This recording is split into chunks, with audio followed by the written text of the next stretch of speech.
In the quiet suburb of Frederick, Colorado, the Watts family seemed to embody the American dream. Shanann Watts, vibrant and ambitious, posted glowing updates on social media about her loving husband, Chris, and their two daughters, Bella, 4, and Celeste, 3. Pregnant with their third child, a boy they named Nico, Shanann's life looked idyllic. But beneath the curated photos and smiles, a darkness festered. On August 13, 2018, that darkness erupted into one of the most chilling familicides in recent history. What drives a man to annihilate his own family? And how did Chris Watts hide his monstrous intentions behind a mask of normalcy? The night of horror, the murders unfolded in the early hours. After Shanann returned from a business trip around 2 a.m., Chris later confessed to strangling her in their bedroom, her body crumpling to the floor as their daughters slept nearby. Bella and Celeste, unaware of their mother's fate, were next. Chris smothered Celeste first, then Bella, who reportedly pleaded, "Daddy, no," as he took her life. He loaded their bodies into his truck, Shanann's corpse in the cab, the girls' bodies stuffed into the back seat, and drove to a remote oil field where he worked. There, he buried Shanann in a shallow grave and dumped Bella and Celeste into separate oil tanks, their small bodies submerged in crude oil.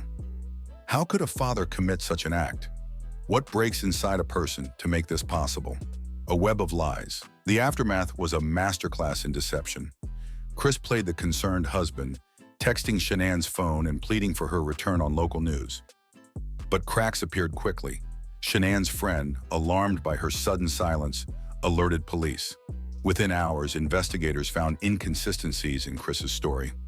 His calm demeanor, coupled with evidence of an affair with a coworker, Nicole Kessinger, raised red flags. By August 15th, Chris failed a polygraph test and began to unravel. Initially, he claimed Shanann killed the girls, and he killed her in a rage, a lie he later recanted. His full confession, detailed in a chilling prison interview, revealed the cold, calculated nature of his actions. Why did he lie? Was it guilt or a desperate bid to escape justice? A marriage unraveling. The Watts' marriage was crumbling long before that fateful night.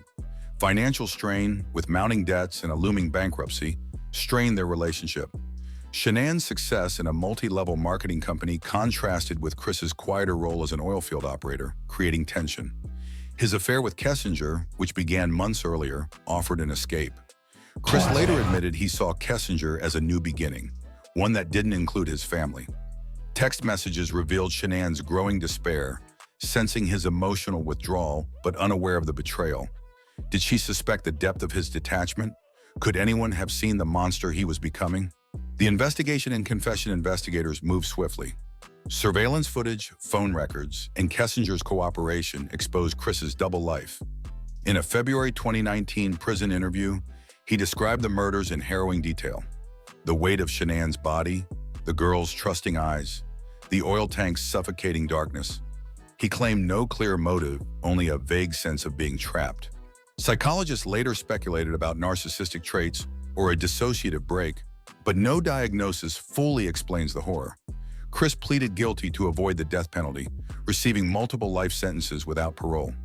Does his confession bring closure, or does it deepen the wound of unanswered questions? A nation haunted.